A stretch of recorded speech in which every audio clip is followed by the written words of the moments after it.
Oh hey! Saw you coming. Harry Potter and the Prisoner of Azkaban. This film had such a mammoth task in bridging the tone between the two first films and the latter darker installments, and it hands down achieves that in my eyes, while honouring the subject material of this quite complex storyline. The darker, colder, wintry and rainy colour palette is so welcome, and not only is it highly appropriate to the climate of that corner of the world, but it also gives Hogwarts a more concrete sense of place. You see far more exterior shots of Hogwarts and the surrounding lakes, mountains, and even Lake Island, which becomes Dumbledore's final resting place, setting Hogwarts somewhere in Scotland, a place which has drawn a certain consensus as being the appropriate location for such a tucked away place.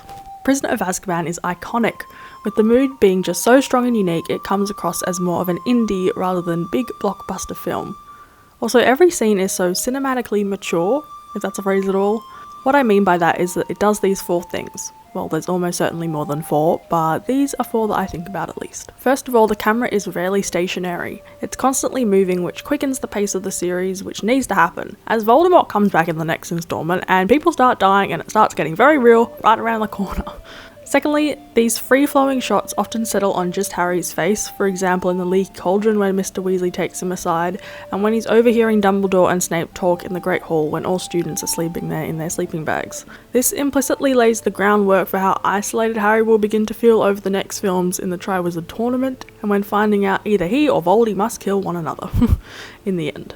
These shots forebode Harry's feelings of isolation through non-verbal means. Thirdly, Alfonso the director foreshadows sites of importance as bridges between scenes, such as the Whomping Willow, the courtyard and the large stones looking down at Hagrid's hut. These add to how the film doesn't just show what happens to the audience as it comes, but puts faith in them being active rather than passive spectators that are engaging with the various layers of the film and not just the surface level plot. Then lastly, there's a heck ton of going through windows in the film, which from doing some thinking and watching a film essays, I'm taking to mean two things. Firstly, that it is the first film that a supposed threat from the outside world, as opposed to in Hogwarts, knocks on Harry's door, forcing him to look outwards at the world around him. Hence all the travelling through windows hints at this transitionary age where Harry is encountering the very real world beyond. However, we also travel through that mirror on the wardrobe holding the boggart in Professor Lupin's Defence Against the Dark Arts class. Mirrors reflect those who gaze into them, and in this sense allude to how Harry is perhaps upping the notch of inner reflection in this film as he is forced to meditate on his family, his godfather, and everything else he is trying to figure out.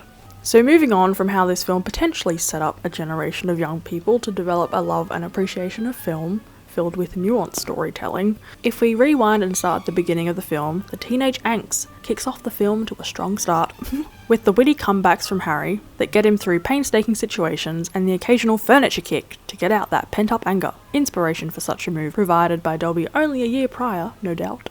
Now I know that the use of magic for blowing up Aunt Marge is discussed with the Minister for Magic, but how the heck does Harry get away with practicing Lumos Maxima in his bedroom? I mean, come on! But I do appreciate how the Dursleys this time round were depicted with more of a social realism flair than previous attempts, which I felt verged on painting them as caricatures a little bit. But as Harry leaves the Dursleys and hops on his angsty way and runs into his oh so happy to see him godfather, no wonder I found this film confusing 15 years ago. The series trait of something magical happening at the start of the film that wows the butt cheeks off Harry comes along in the form of the night bus. Again, another seriously missed opportunity for one wicked Harry Potter Universal Studio ride idea. From meeting the newly cast Tom at the Leaky Cauldron to thinking back to Padfoot in the hedge in Little Whinging, perhaps it's time for my usual recasting tally to be updated.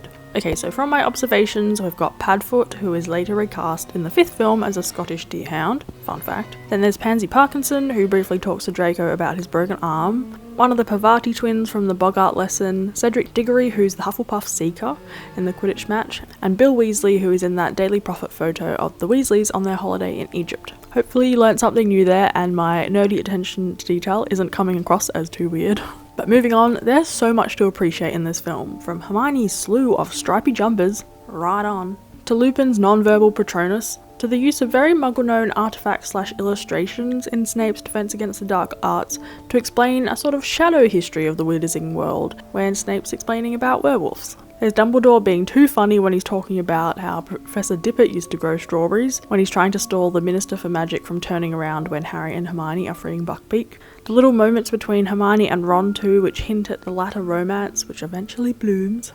and the backwards hug from Snape to the trio, which in my books definitely scores him brownie points in the good-natured argument. Also the line from Dumbledore, "A child's voice, no matter how true, is useless to those who've forgotten how to listen," is a wonderful snippet of Dumbledore wisdom which I wish was given more than a brief passing moment.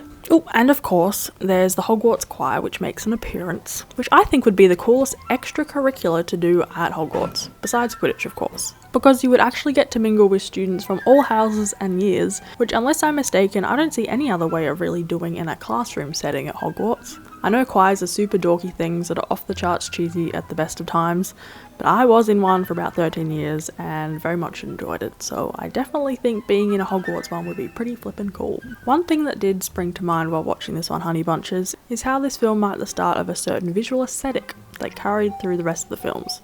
And by this I mean perfect skin.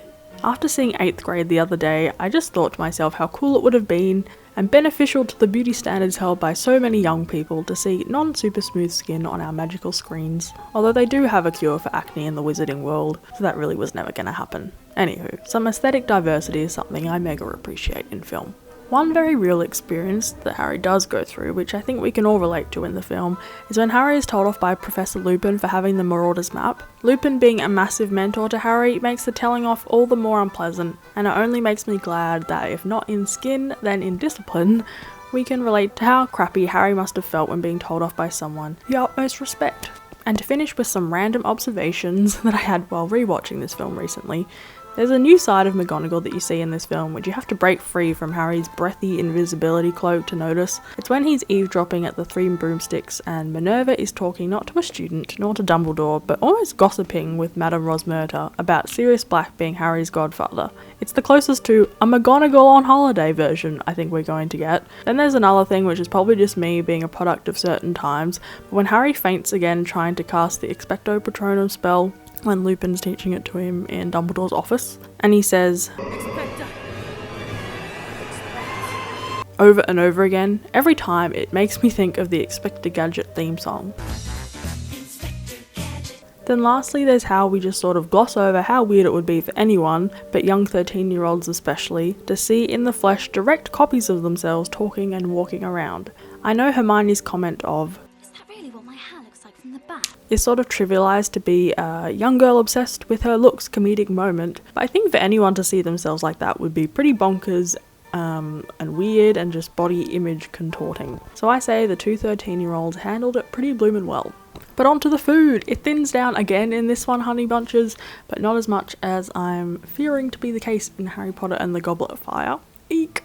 Anyway, there's some real excellent nosh in this one, as I'm sure Aunt Marge would put it, and I'm sure you'll find what I veganised to be really cozy, lovely recipes. If you were saddened by innocent animal Beaky's demise in the film before all the time turner business was carried out, then let me take you through some innocent animal free recipes in Harry Potter and the Prisoner of Azkaban, but vegan.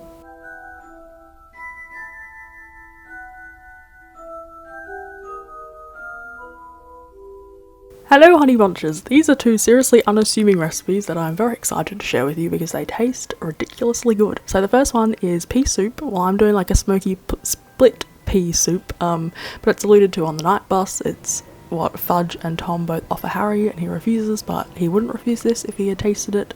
Even though it looks like a pile of mush, I assure you it's seriously good pile of mush that we like have every week during the colder months. Like, it's just super easy. You whack very basic ingredients into a pot, and this one tastes a lot like pretty much exactly like traditional pea and ham soup, just without like the gristly ham, which I know a lot of people aren't even big fans of to find floating in their soup anyway. Okay, so you saute garlic, onion, carrot and celery, then you add your split peas, potatoes and stock, and then you add liquid smoke, which gives it the hammy element, salt and pepper, and a bay leaf or two.